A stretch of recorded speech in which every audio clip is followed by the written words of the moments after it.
given to us, and we want to know the amount of the circle she will color. Well, if she's only covering half of it, we can go ahead and just shade in half of it. That way we can have ourselves a visual.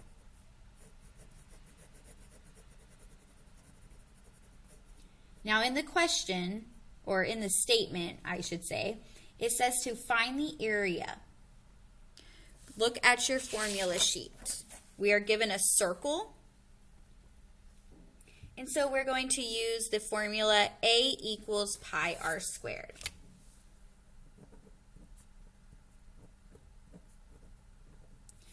Remember that this formula is for a full circle. Full circle.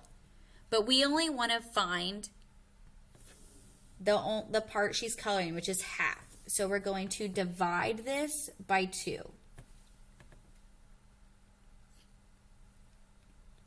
I would like to go ahead and write what's given to me.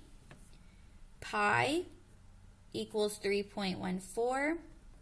And then I'm also going to need to know my radius. In this case, it's also given to me, and it's 20. I want to plug in what I have into the formula. So A equals 3.14 times 20 squared divided by 2. Make sure you're dividing by 2 since it's a semicircle. It's half of a circle. When you have exponents, that's the first thing you need to do. I need to multiply 20 times 20.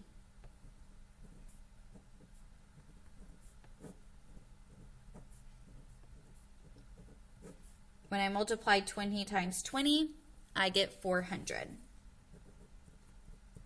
So A equals 3.14 times 400 divided by 2. My next step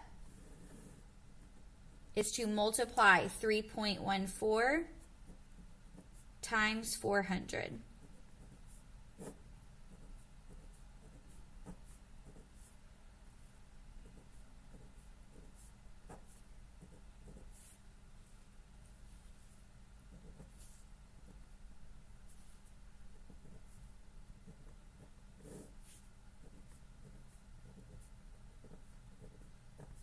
And I got 125,600.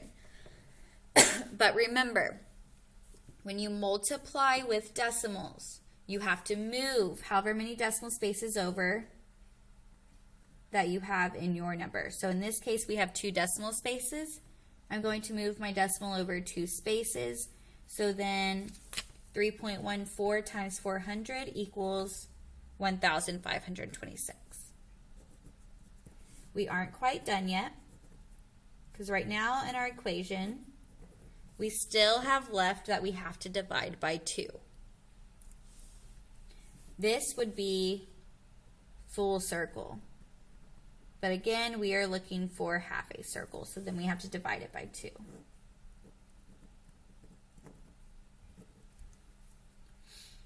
Two can go into 12 6 times. Carry down your 5. 2 can go into 5 2 times. 2 times 2 is 4. You have a remainder of 1. Carry down your 6. And 2 can go into 16, a total of 8 times. So then our area of the amount she's going to color is 628 inches. Since we're talking about area, it's squared units.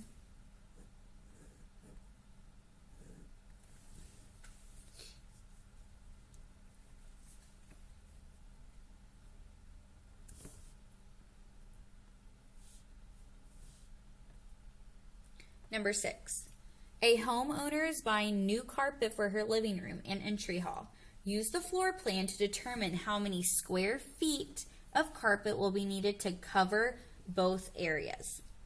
Now I underlined it, square feet and cover. Those are some key words that will tell you that you are looking for area. Those are area words. we have ourselves a composite figure. So let's go ahead and identify our shapes. We have a rectangle as a living room.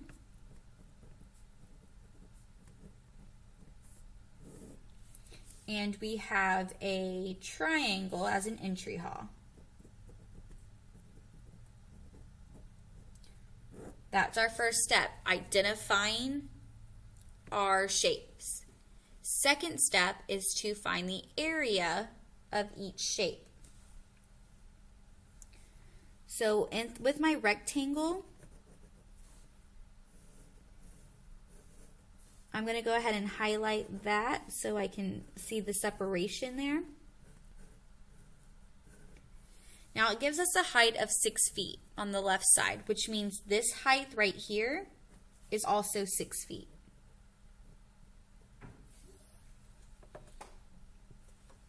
The top, my base, is 12 feet right here, which means the bottom is going to be 12 feet. It also tells me that this entire thing, this entire space that they're going to put carpet in is 25 feet. Well, if the rectangle is 12 feet, that leaves 13 feet in the hallway. And I found that as 25 minus 12, which gives me 13. Now it gives me this little extra space here. It says that this space is 2 feet. Well, if this entire space, this entire height is 6 feet, that leaves us with a 4 feet height for our hallway. I did that by 6 minus 2, which gives me 4.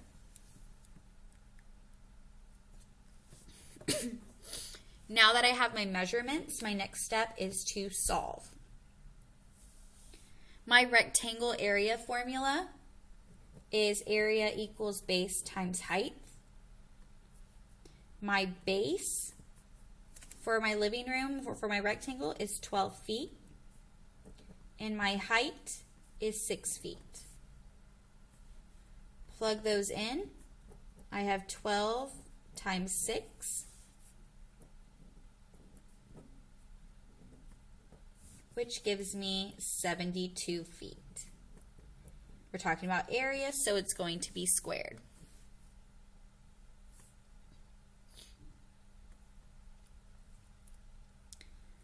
Area formula for a triangle is area equals half base times height. My base for my triangle is 13, and my height is 4. I'm going to plug in what I have into the formula. So area equals half 13 times 4. I like to go ahead and multiply my whole numbers first. So 13 times 4.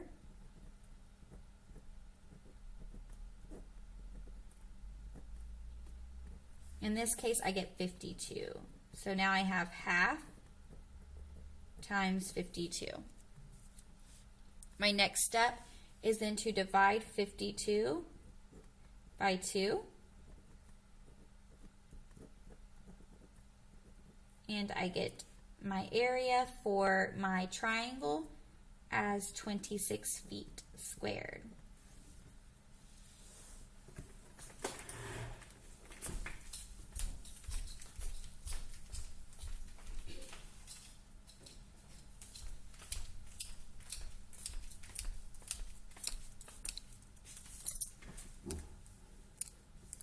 Sorry about that. My next step is to find the total by adding my simple areas together. So 72 plus 26, which gives me 98 feet squared.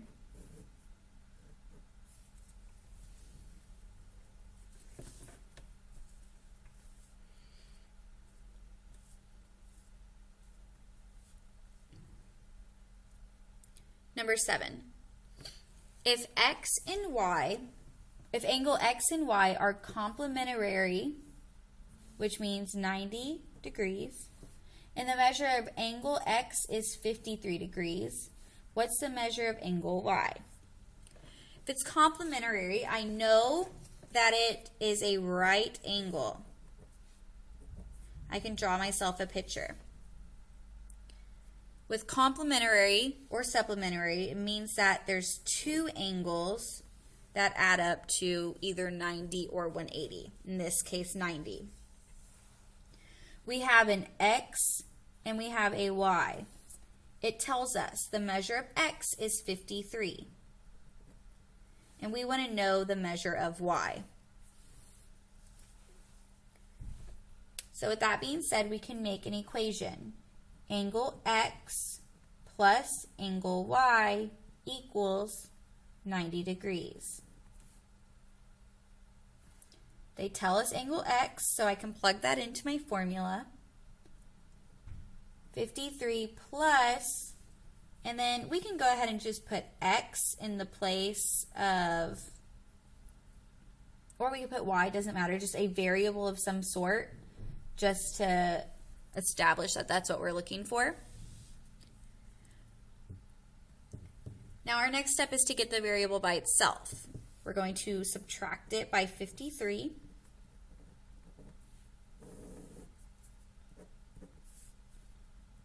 And now we get X equals 37 degrees. Or, yeah, this is our angle Y. Don't want you to get confused between the X and the Y.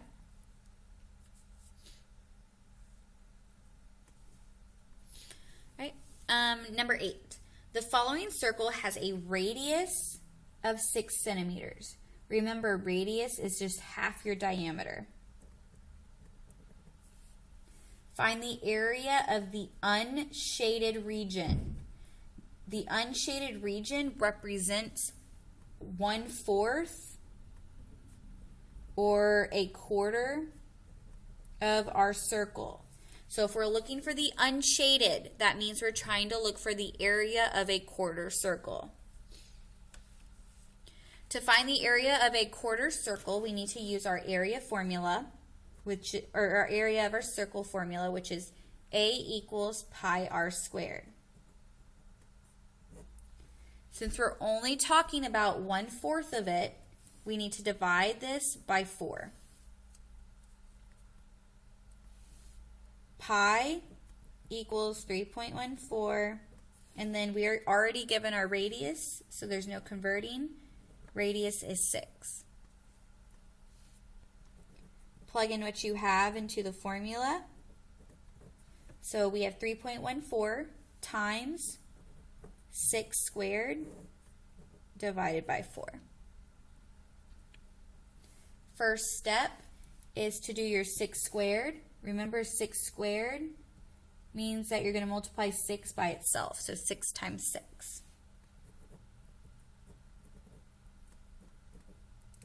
So now we have A equals 3.14 times 36 divided by 4. Next step is to multiply 3.14 times 36.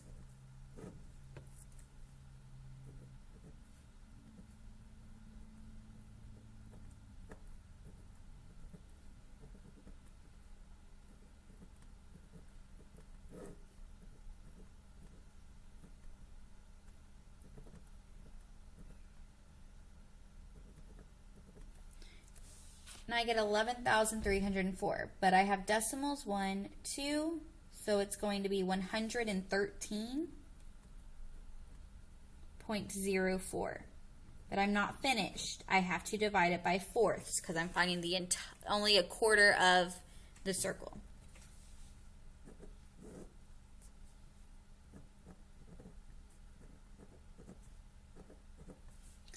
Four can't go into 1, but it can go into 11 2 times.